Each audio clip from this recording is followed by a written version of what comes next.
Welcome to the Bear Cave. The Chicago Bears lose to the Detroit Lions 34-17. And we were just saying, kind of instant reaction. Not as bad as we thought. Not as bad as we thought. Dobbs, I was thinking 50-60 ball after the way the game started. Oh, I was thinking we were looking at like one of those, like 45-10. Yeah, like 45-3. I don't know if I ever thought it was going to get as bad as 50. That's just because Lord have mercy. At that point, the Lions would just put in their backups, save them for the Yeah. playoffs. But yeah, I mean, look, all things considered, Hunter, it was what we asked of the Bears. We said, let's have a competent Caleb Williams game. Yeah. Oh, and by Well, the way, yeah, let's just start off with that. Caleb the, Williams, like as the last social media post that we put on Instagram, TikTok, he's not broken. Caleb no. Williams is not broken. It remains as relevant as ever. It's so weird, Dobbs, because I feel like sometimes, right? I feel like sometimes he just looks a little lost, and sometimes he just looks totally zoned in. And I really don't know what that is. I think I the think it's just being biggest a thing, rookie. well, Like yeah, we don't give that, him like the people don't give him enough. but We got to give him time still. I think this week compared to last week, we saw the line actually held up pretty decently this week until the fourth quarter, until the end. Um, and towards the end, and obviously I haven't seen the all 22, but it felt like they were just calling a ton of down the field plays. Like, you're out of the game. Like, move downfield methodically like you did a couple times this game. Now, with that being said, 334 yards, 2 touchdowns. Caleb Williams is well over 3,000 yards. He has 19 touchdowns. Like, he is having a good rookie season. The It's an general awesome rookie yeah, season, all things considered. and mind you, DeAndre Swift had 9 carries for 20 yards. Like, he's doing this with no run game. And you can make the argument that, yeah, the Lions didn't really have a great amount of players on defense. Like, there's a lot of injuries, but you play who's in front of you. And these are the type of games he's supposed to have when you're playing teams like this. This is what you're supposed to do. And he did it. And he's had some of his best performances against the Lions. And maybe that's a little convincing for Ben Johnson, who should be the Chicago Bears head coach next year. Well, again, if you were sending this morning, real quick what was the source on that though? Because I'm That forgetting. was Ian Rappaport, I Oh yeah, believe. so Ian Rappaport saying that he's interested in the Bears job. Again, this is the Bears' race to lose, right? As I've said, you spend the most time with him. I know I'm beating a dead horse at this point, but I'll keep doing it because it's the Bears' biggest hope. You first in the building with him, get him in, start reach out tonight. Like there's no more waiting period. Reach out tonight. We know Thomas Brown is not going to be the coach. We've already known this. Get him in the building ASAP. Spend the most time with him. There's a very good chance he will be the Bears' next head coach, especially now that you have Rapp in on it. But Yeah. aside from that, Hunter, just real quick, touch on some other things before we get really into the head coach and into Caleb, which really is going to be the majority of what we have to talk about at this point. Because I mean, it's the reality of the Bears at this point. What I want to say is though, look, there are other good things we could look at today too, right? We could say, you know what, as far as all things are concerned, at least Keenan Allen has really kind of been putting it together the second half of the season. Aside from even just that, there was some really bright spots on the D line today. I know, again, overall, it's still not a good game from the D line. But you know what? Zach Pickens had some moments today, and that's something we really can't say for The first time you've ever said that. that's what I was going to say. You know what? Like there are other positives aside from just the fact that Caleb had a good game in front of hopefully his future coach. Yeah. And that Caleb is continuing to prove I hate to say this, it's just so corny, but prove the haters wrong. I'm so tired of the Caleb haters though. That's what's funny, Hunter. It's the dichotomy. Like Justin would just shit the bed week after week, and he still had his entire fan base. Whoa. Whoa, bro. And then Caleb has like good games more than half of the year, and it's just chirp, cricket. It honestly is quite ridiculous. I'd love to see someone pop in the chat right now and say Caleb is still trash. It would be, they don't pop. They don't come out against these type of games. Where are they at, Hunter? Games. I believe, I could be wrong. I believe Caleb Williams definitely has the most 300-yard games out of the rookies. And you got to think, like, 300-yard games, like, they're not easy. Like, a lot of quarterbacks just don't have 300-yard games. I mean, I think he has, what is this? 1, 2, 3, 4. This is fourth out of, 15 games? So it's pretty impressive. Like, it's almost a third of the season he's thrown for 300-yard games. A little under a third, obviously. The math's not direct, but I guess like the biggest thing, like I don't really care that we lost. This season's lost anyway, and I'd rather have the best draft Net capital positive. possible. Oh, But it's like, net I positive. come out of this game pretty happy. Like, the defense looks horrendous. Like, it's bad, but it's almost to the point where I'm watching it and I'm like, all right, just let him score. Like, I want to see Caleb out there. Like, these are the type of games like Bears fans need to be excited for, because if you get a competent, like I tweeted during the game, look what happens when Caleb Williams has time. He's able to get his feet right, and he's able to accurately throw a ball to his guy. He throws with anticipation. We talked about it, you talked about it a lot, Dobbs, but something that people talk about is with the accuracy. We saw Waldron did not have a plan for development in terms of like how many steps he's taking in his drop. Footwork is huge, has a lot to do with when it comes to accuracy. One might say it's everything. It's everything. So it's like, once you get a coach in here who, like, Ben Johnson was a quarterback. He played at UNC. Like, once you get a competent coach in here, I think the sky is the limit for Caleb Williams. I think everyone has known the sky's been the limit for Caleb Williams, but everyone likes to everyone likes to overreact.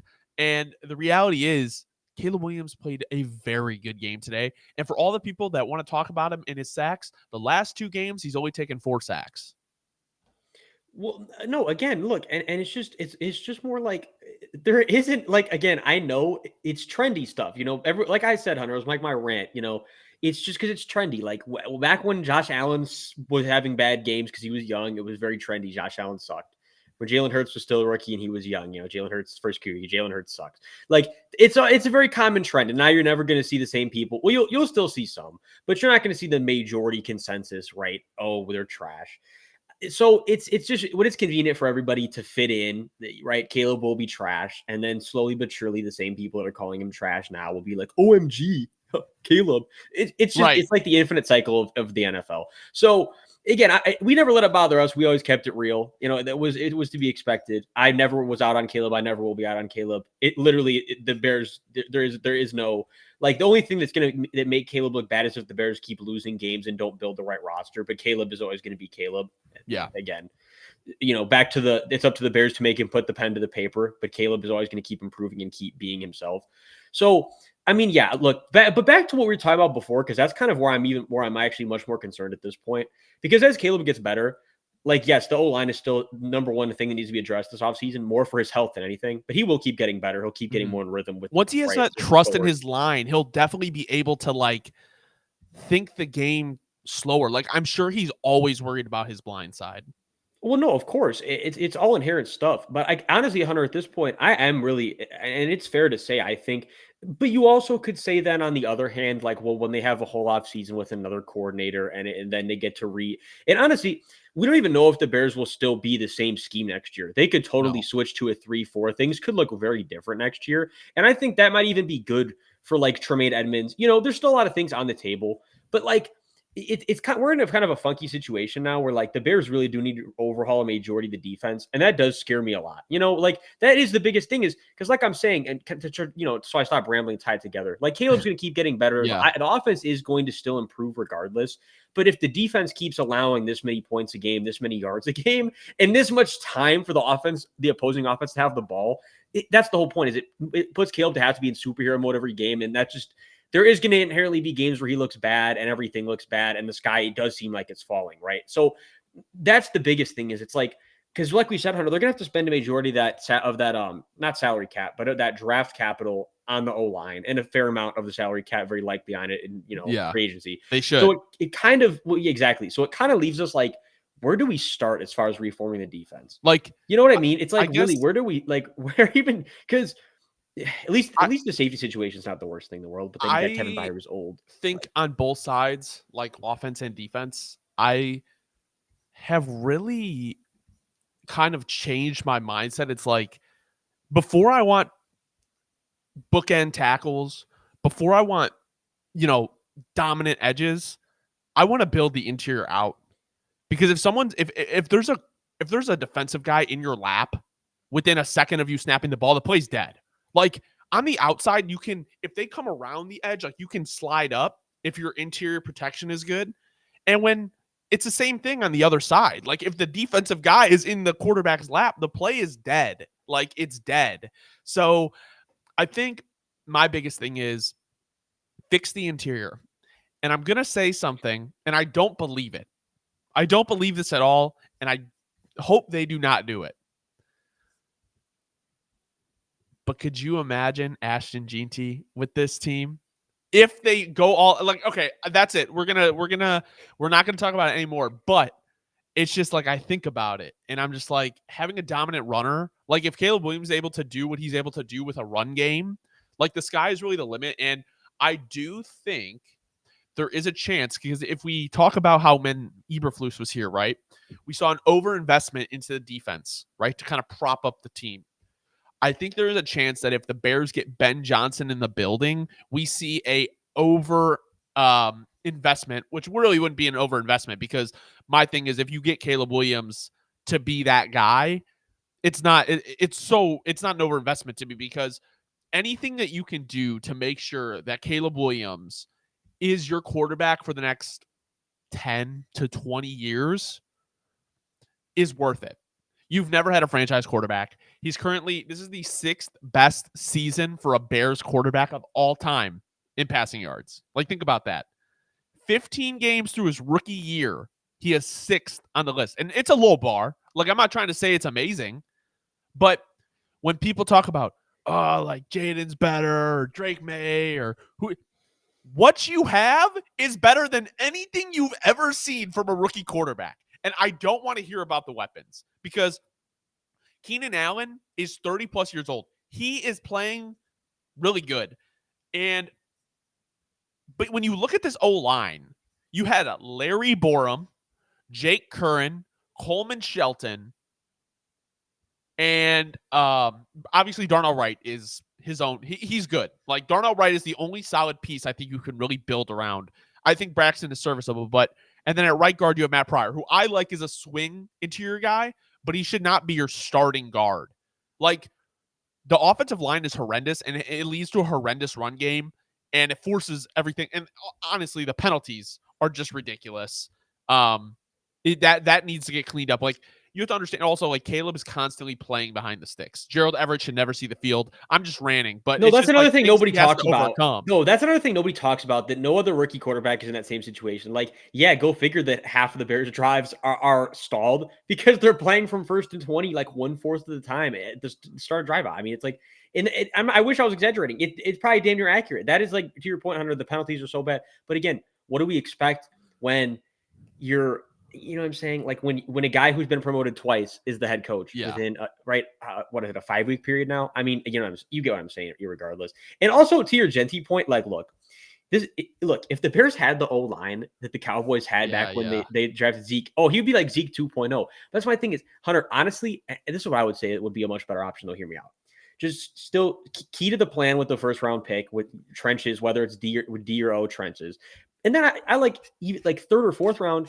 Look, I think you could get a guy like at this point. Look, we're trying like 3rd or 4th. You get like Trevor Etienne. If you want to go like 2nd, maybe early 3rd, you get like Travion Henderson. Like I feel like, again, not that they're nowhere near the same level as our boy Genty, but at the end of the day, NFL running back production is so much more based off of the line. And yeah, like Genty is incredible and he will make up the difference as much as possible.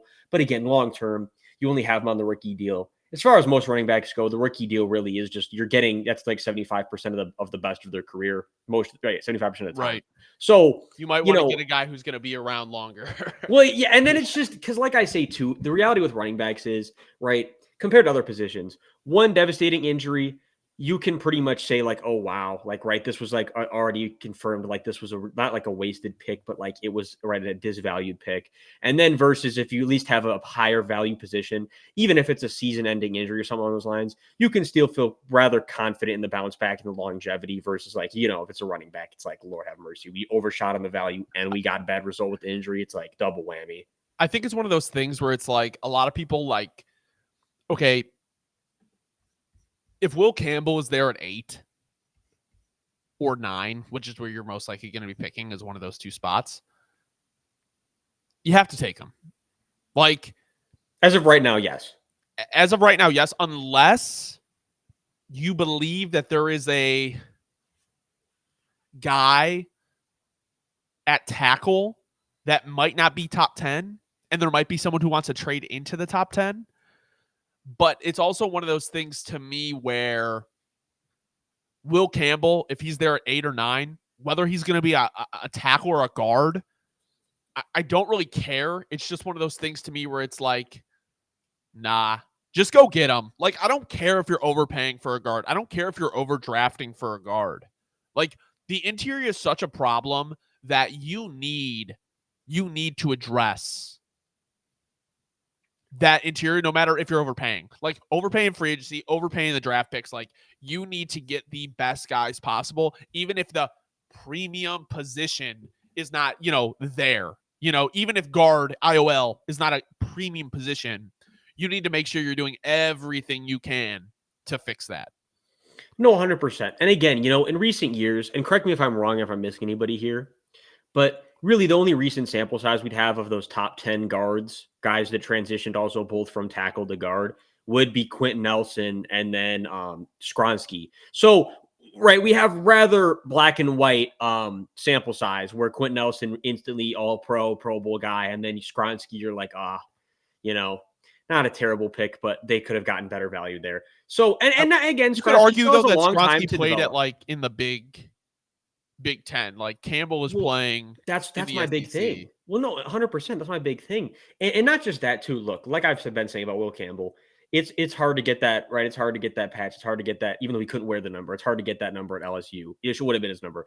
It's like, the leadership that he was going to bring, and we've talked about this. Kind of the problem with the Bears is, as of right now, you've gone on this rant for a while. That right now, where's the winning leadership? Where is where's those alpha leaders that are also like good team guys necessarily all through and through? I mean, look, that's exactly what you're getting with Will Campbell, right? And I think that a guy like him, a guy like Caleb are going to mesh really well long term. And that I mean, right now, yeah, I mean, I've stood on it for what we're going on. The draft process hasn't been that long now, but I'm 3 weeks and I'm still at the same point where, yeah, if Will Campbell's available, and unless something absurd happens where someone who had way higher value is sitting there, and you have an opportunity. Again, like if Abdul Carter's sitting there, I'm not going to lie at that point. Like, but then it's again, like I bring back the Khalil Mack situation. It's like, but then also it's so much different now where the defense is so much worse that it's like, if Abdul Carter's like the one guy where I'd say, okay, like, I understand passing on the O line, but then again, it's like you pass on O line again, then you're getting way worse value later rounds. It's like you kind of have to just go on the O line. You really have to go out swinging. I just am very interested to see, because my guess would be that Ben Johnson is hired in January. I just think as long as Ben Johnson wants the job, which if you're looking at Caleb Williams, I don't know why you wouldn't. My thing is, if Ben Johnson is hired in January, I guess it would be technically hired, because if the Lions have a deep playoff run, it won't be like free until February. But with that being said, I think the reality is I'm very interested to see like his philosophy in how they go around free agency. Because my thing is, if you're bringing Ben Johnson in, it's not going to be Poles running the complete personnel show. Like, there's going to be a lot of input from a guy like Ben Johnson, and how are you going to run this offense? You know what I'm saying? No, 100%. So I think. So again, I can't wait to see. We can't wait to see who opts in and out of their players and out of their teams, right? Because that's gonna be a great episode. We're gonna see the foundation of what the Bears can lay out. And I think that's what I'm super excited about too. Is after the season's over, I'd love to do like a mock off season and just see like what they want to do. I'm not even fully convinced Poles is still here after the way the team is playing. I mean, they're all in Cancun at this point, but. With that being said, I mean, they're in Cancun for sure. GMs are usually riding or dying with their draft picks. And Caleb Williams, because of a lucky trade, is his draft pick. Like, that is their guy. So with that being said, I do think that Poles is probably back, but it's one of those things where don't Galaxy Brain the pick, and you need to take just hire Ben Johnson. You saw what he did today. He was literally toying with you, and I do think that realistically, if the Lions wanted to put the foot on the throat like 100%, they could have put 50 on us. Like let's not like Ben Johnson You was took the words trying out out of my plays. mouth. Like they did a play that would work against like a high school defense where it was the fake fumble, and it worked. It worked. Touchdown Sam Laporta. So it's not like the Bears don't have these players. Now, one thing I want to talk about, Dobbs, and I'm curious to see with the obvious connection that Keenan Allen and Caleb Williams have, do you think there's a chance that Keenan Allen is extended? Because I don't think it's the right use of resources, but he has been a very big safety valve for him. And Keenan Allen has turned it on as of late. Like we've seen it better now. No, again, look, I think you're going to get him at a time where you have the leverage on his value for sure. And look, I think you give him, here's what I would say. I would offer him like medium to high tier money for a very short period of time, right? Like 2-year guarantee. And then you get to stay where you were this year. You don't have to move again. Right. But we have the leverage. But if he's not willing to do something like that, then I would move on. Because again, you know how I feel about receivers. I mean, look, receivers are generally, in my opinion, always more of a byproduct of the O line than vice versa. And yes, there are exceptions, right? But not everybody's Randy Moss, and Right. not like you know what I'm saying here. So the reality situation is, Hunter, you have to go heavy on the O line, and the receivers will start producing no matter who they are. Yes, it would be nice to keep Keenan again, but the reality is, if that's not who wants to stick around, you'll find someone who's worth low to mid tier money in free agency, or you'll spend a fourth, fifth, third on a guy you feel like has really high upside at that position. And that's how I feel about receiver, right? Like you either go that way in the draft or that way in free agency. I don't like spending a lot of money on that position in free agency, and I don't like spending super high capital on it In in the free draft. agency, you usually overpay for receivers, and And I that's the would problem. no, and Calvin that's my Ridley. thing. And again, we point to kind of it's like relative to Super Bowl success. How often do we see it working for teams? And even with the draft thing, I'll say this: if you're super barren, then you can spend a first or a second on a guy, and I'm not going to sit here and knock you for it because that's understandable. You have to find production somewhere. You have to find an alpha somewhere. But the thing about the Bears is they just did that, and you got to have confidence in Rome that he will be the guy if Keenan's not there anymore, which is fine. That's how it should be when you just spent the 9th pick on someone. Yeah. So you kind of just have to say we have the leverage, and if he wants to go to what would then be his third team in 3 years, then that's on him. And you know what? We're going to give him an opportunity to stay with someone he has rapport with, and a team that hopefully is on right. We're a young team that is hopefully, we're assuming Ben Johnson's the building, surely on the upside. So, I think the Bears have the leverage. They got it. They have to play it that way. They can't be chasing him like he's some super high touted. He's Keenan Allen. Yeah, he has an awesome career, but he's getting older. Yeah. All things I considered, he's been turning up recently. But I wonder if you can extend him. And I wonder if you extend him based on what Ben Johnson wants. Because at the end of the day, you do have Cole Kmet, you do have DJ Moore, and you do have Romo Dunze. And I'm not gonna lie, I've been pretty upset with DJ Moore this year. That deep ball that Caleb threw, he stopped running. Like I think it was a little bit of an overthrow, but I at least think you could have got a fingertip on it if you kept running or made a play for the ball. Like the ball was not that far off, and he just quit the route. Like I am kind of getting tired of DJ Moore's, I don't want to say antics, but it's just like low effort sometimes. hey, what did I say? What did I say when we got off? When we were, I said it. I said it when we weren't live anymore. I'll say it now that we are live. I don't care. Again, if you had me in the building, I would be shooting teams calls asking what you give up for DJ Moore. So here's what I was thinking, Dobbs. Like I don't think you trade DJ Moore. I think you give him an extension. But I'm not saying unless it was getting really good value, I wouldn't. yeah, But you know how I feel about the way he's been acting too. Look, I don't want guys. I think that's a net negative for everybody. You see one person act like that, then someone else thinks it's okay to act like that, and it's kind of like the flu except football edition. I think Caleb just has so much more chemistry with Rome and Keenan. Like it is very obvious that Rome and Keenan have more like that 4th and 1 play where Caleb threw it 30 yards to Rome.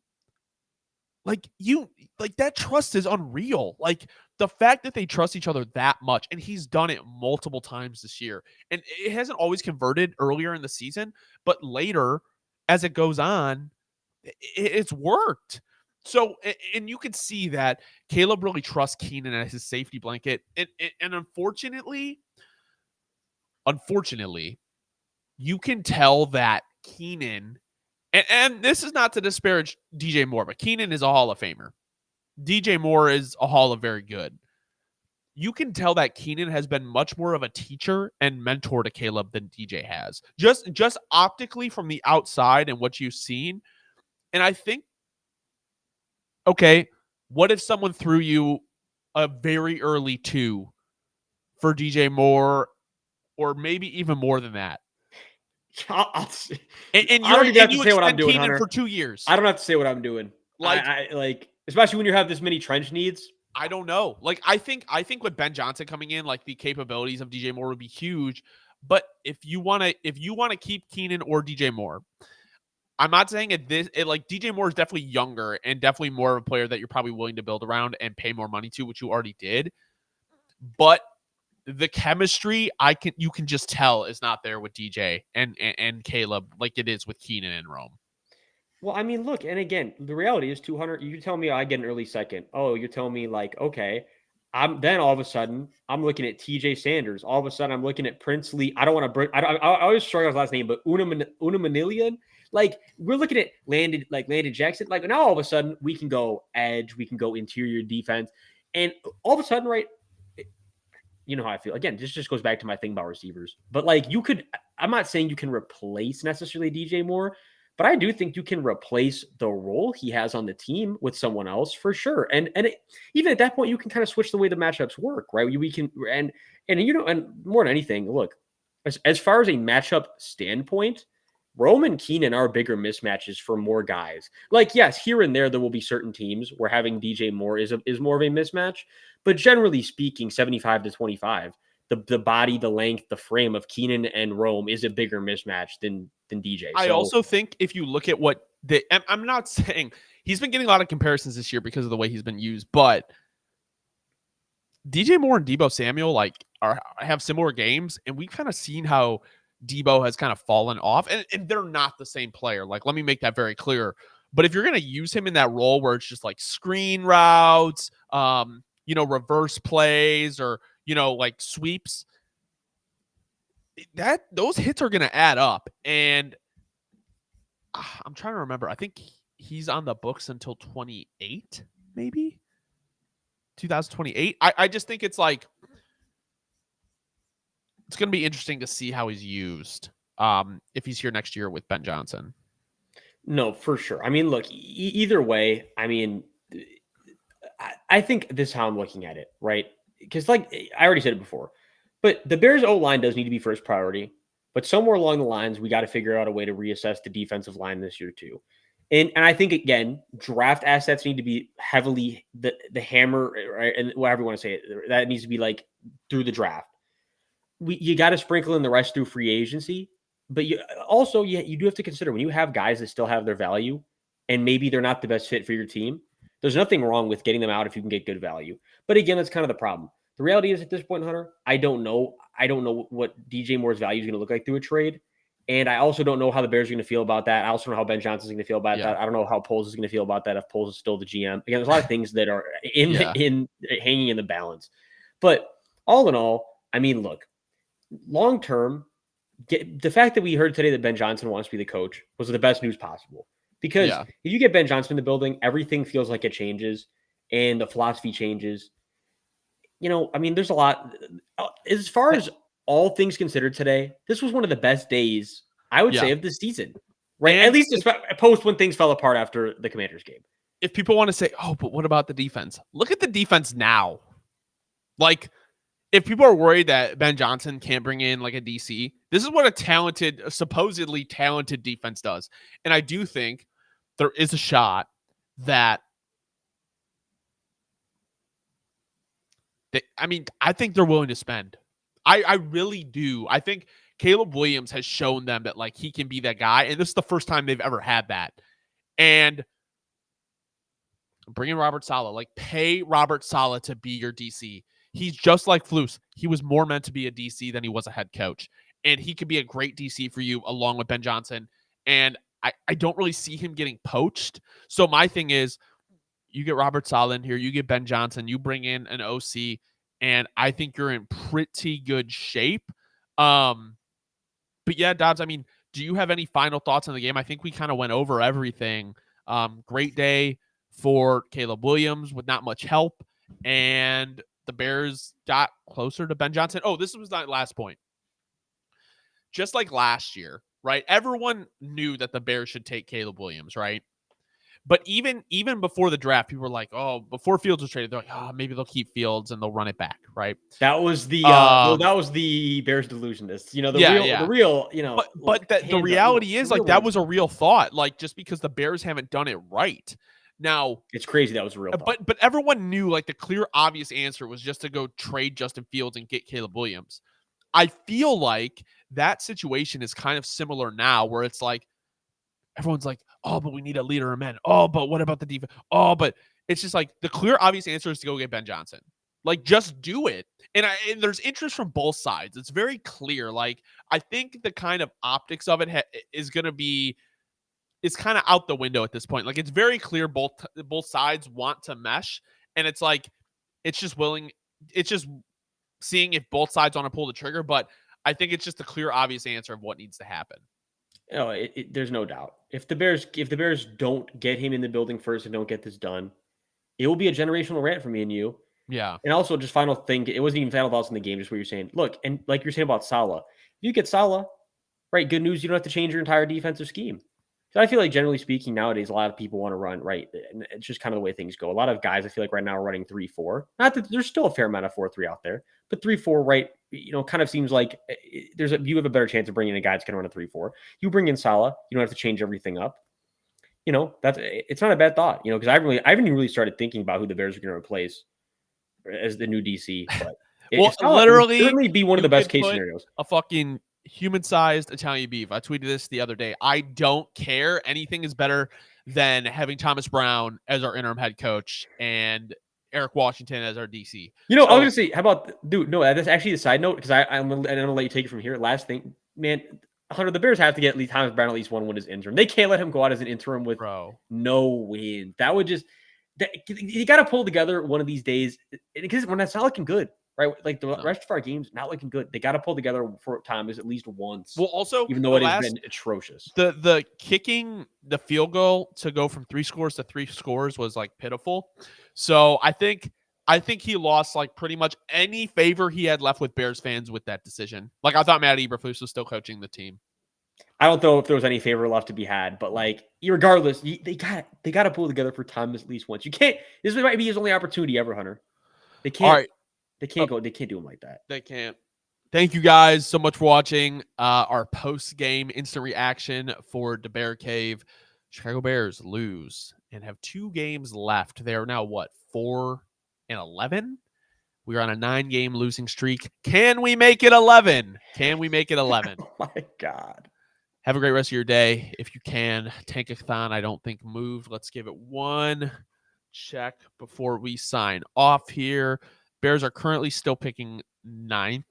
And I believe, unfortunately, we are now picking 40th and 41st. So I don't know.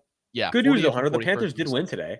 So they won, though. That's bad. Yeah, no, isn't that no? The Panthers winning is good for the Bears. No, I'm saying if the Panthers it's bad, you want them to. But I'm also just. Oh no, you're right. Actually, the Panthers don't want. No, tweaking. Damn it! I thought I found some silver lining, and I'm forgetting. No, oh my, tragic. All right, guys, Bears fans, enjoy the rest of your day. Thank you.